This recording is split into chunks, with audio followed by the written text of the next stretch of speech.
So, hello, welcome to another video. This is a review of the Platinum Izumo pen.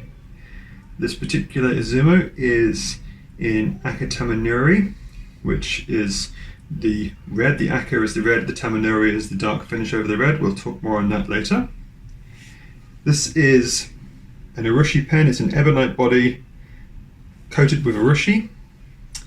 The pen is made by, first of all, putting layers of this red color, and over the red color then is put the Tamenuri, which is a dark coating. And the thing with Tamenuri pens, the reason they're very popular, is that the coating becomes more translucent over time and with usage. So you might buy the pen looking like this, but over time the red areas will expand as you use them, and they give you a very personalized feeling. Let's have a look at the pen. You can see the highlighting here of the lighter shades where there's less Tamenuri on it, and here near the threads, and here at the very end. And all those areas, as I use it, as I hold it, will slowly, it's already more red than it was when I first purchased it. The Platinum Izumo comes with a Platinum President nib. It's a gold nib, 18 karat, and it's very nice. We'll have a look at a writing sample later. It has quite a bit of feedback, which is very much in keeping with platinum pens and with some sailors. It's quite characteristic. That's not to be surprising. So it's quite a different feel to using a pilot. Let's say it feels more like, sounds more like using a pencil. Nice sense of control to it. So this is what the pen looks like. And while this pen is theoretically postable, I wouldn't ever do it myself, although the Urushi lacquer is very hard. If you post it repeatedly, you're liable to scratch it.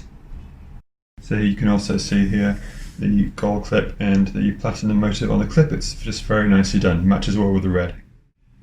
It's quite wide as well, so you can see it's not a regular, it bulges out here, has a beautiful shape here to it, some very nice curvature. Okay, so that's what the pen looks like. So next I'd like to touch on where this fits into the world of Japanese Urushi pens. So I think for contents, if we place a Platinum Preppy over here on the left, and this is just a large production Japanese pen, it's actually very nice in its own right, and then at the extreme end of the decorated Japanese pens we put a Namiki Emperor Goldfish. So these are two opposites of the spectrum. So the Izumo sits somewhere in the middle. The Izumo is perhaps one of the entry points to Urushi and then Maki pens, but there's a lot in this space here. There's a lot of very good pens, very lovely pens, celluloid pens, various other techniques, and this entry point, we use the word entry point, but it's a beautiful, well-constructed pen. Represents some very good value in its own right, and kicking around the sort of $600 US mark. I bought this in Japan for just under that price, and then between the super high-end decorated Maki, you get maybe the more expensive. This is a Emperor size Namiki 50 Urushi. If I was just going to fill out this diagram, I'd put this Denitrio Higher 10, which is again more decorated, so it sits at this end of the scale. But certainly by the time you hit this is not a cheap pen at all by any means, and so we can talk about what you get for it. So while we have these other pens out, it's a good time to just get a look at scale. This is quite a large pen. Here it is next to a very large pen. That's a Namiki Emperor Urushi. That's about as large as pens get. So it's still pretty big, and you can see the width of the pen in the middle, almost the same width. The length is a bit different. And now we'll put the Platinum Preppy at front. Very much a regular size pen. The length, a bit of a difference. It's more notable, the width of the pen. So the Izumo is a large pen. It's a very comfortable large pen, and it doesn't make it difficult to use for people who don't have very large hands. So I love the Emperor size experience, but I have a very large hand.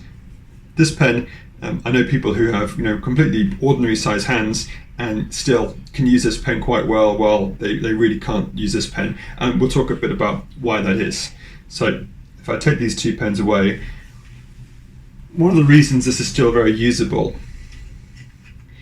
is the reasonably small nib relative to the size of the pen means that your fingers are still quite close to the paper. So when you're writing, you're not, on the Emperor, your fingers are way back here, and it's quite a difficult thing to do for people who don't have such large hands. You have a larger hand, this is just quite a close feel. It's very controlled because you're so close. In terms of the look of the pen, there's some debate about whether the pen would be more balanced if it had a larger nib. So I think the reason it's got a president nib is because it's not cheap to produce the very nice finish on this. The Aka-Tamenuri finish, the Urushi, is quite an expensive thing to make, and obviously this pen is beautifully shaped. And so in order to be at the price point it's at, they went with this nib. It's a very nice nib. They could have gone with a larger gold nib. It would have pushed the price point up, so they had to make a decision. I'm quite happy with that decision for this pen. I find it a really great note-taking pen. It's very precise for me. If I wrote Japanese characters, I imagine it's very good at that. I don't.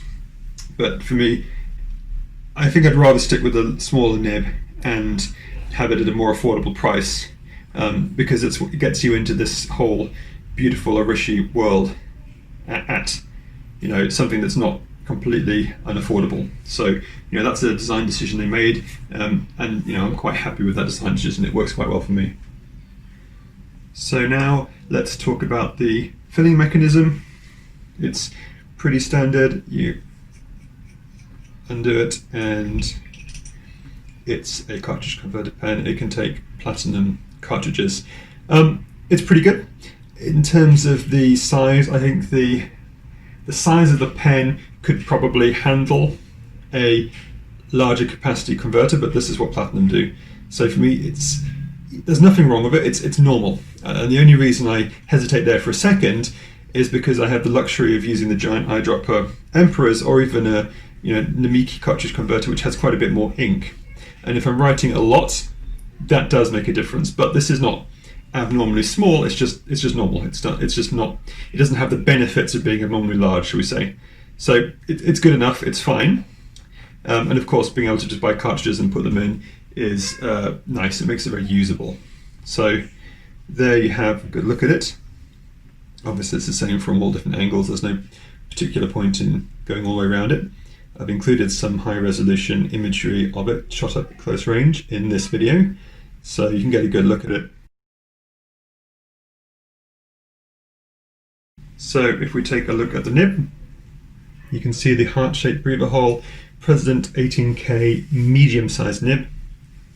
This is certainly what's understood as a typical Japanese medium nib. In this case, for me, it is a whole size smaller than my Western medium nibs, unlike, say, my Pilot Namiki nibs, which when it says medium, are maybe I could say a full size bigger than this. So if you're buying Platinum, I do think that the one size smaller rule holds. It certainly holds for this pen. So if I turn it around, you can see the feed, and it's just a nice nib. We'll have a look at it in a second. It's very pleasant. So let's take a look at how it writes. So this is some more River paper, and it's got Iroshizuku Konpeki inside it, and as I said earlier, it's a medium nib. So this is a Platinum Izumo. The color is Aka-Tamenuri.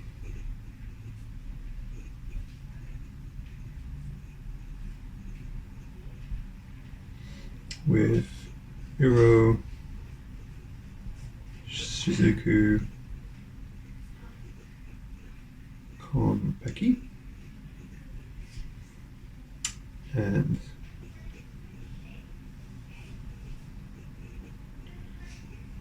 Tomorrow River paper. Now you can probably hear the sound the nib makes. It sounds like writing with a pencil. It's a bit smoother than it sounds, if that makes sense. It's quite pleasant, but you're very aware that your movements are deliberate, so it's quite controlled. If you wanted to do something, you can control it quite well compared to some of the larger nibs I have. So, I like it. I find it particularly good for note taking. It kind of, you feel a very strong connection to the paper and what you're writing. So let's just do a quick pengram. Sphinx of black quartz, judge my vow. Sphinx of black quartz, judge my vow.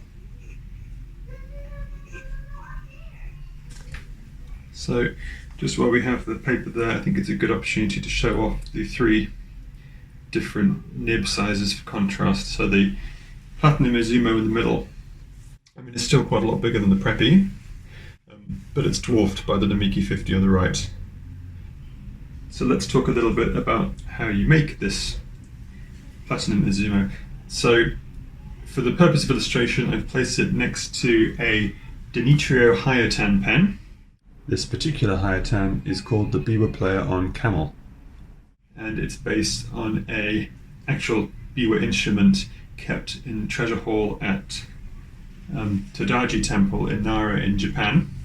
So the point is here that this is more or less what this pen would look like if it didn't have the Tamenuri finish. So before the dark layers were added, it was a lighter red pen, and then the Tamenuri was added carefully just to leave certain parts of it exposed to highlight, and many layers of it. So this pen takes a long time to make. Each layer of the base red color will take a long time to make. They have to build the pen first out of ebonite, then they put multiple layers of Urushi on underneath, then they put the red layers of Urushi.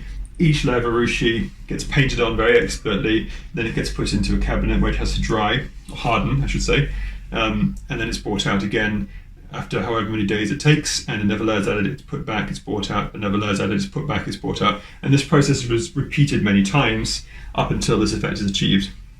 And as we said before, over time, the middle section, the end section, the tip, and other bits of it will slowly start to turn more towards this red shade behind, which gives you a very personal feel. A lot of people like this because it gives them a connection to their pen. The pen looks the way it looks because of the way you've used it. You have to be careful. You should keep them out of direct sunlight for any prolonged amount of time, and you shouldn't leave them in water overnight. There's a few rules on how to maintain Urushi, but generally speaking, it's a very hard, tough material, so you don't want to go around mishandling pens of this beauty, but equally, they are pretty tough. They shouldn't be easily scratched just by small things. So it's something you should know about and bear in mind, but don't be afraid to touch it and use it. It's made to be used. So let's finish off by talking about what makes this pen special. I'll tell you what I like about it. So there's a few things I like about it. I really like the shape. This slight curving here, just there, the slight indent there. It's a really elegantly shaped pen. There's a lot more going on than at first glance. At first glance it looks quite routine, and then you have a look at it and it indents a little bit there. So it's a really nice shaped pen. I really like the effect that the Aka colour will be exposed over time from the Tamenuri, so that it gives you a personal connection to the pen. And it's it may be called an entry point. So by entry level, we're talking about entry level into the world of Urushi pens, of maki-e pens, which are the same base and then with maki-e decoration put on top of it. And in that capacity, it's a really, really good pen, and I really enjoy it. I would say because Urushi is expensive, it's expensive to produce, and it's time consuming to layer. There's a lot of manual work that goes into even a very simple Urushi pen. And that's part of the attraction, but it's also part of the price. So I think it would be fair to say that at the price of this pen, if you went for a more regularly created pen, then they would be able to offer a bit more. They might offer a larger nib. They might offer some more exotic materials. So this, there's trade-offs involved. You know, it's not going to be the best at everything and cheaper than other things. But this is a really good pen. I mean, I really enjoy it. It was my first Japanese pen, and you know, I bought it in Japan. It reminds me of when I bought it. It reminds me of choosing it. And even as I have things in my collection that are far more exotic and harder to get your hands on this is still a pen I reach for every day. I hope you've enjoyed this video. I hope it's been useful in telling you a little bit about the Izumo. And please like and subscribe, and I look forward to seeing you next time.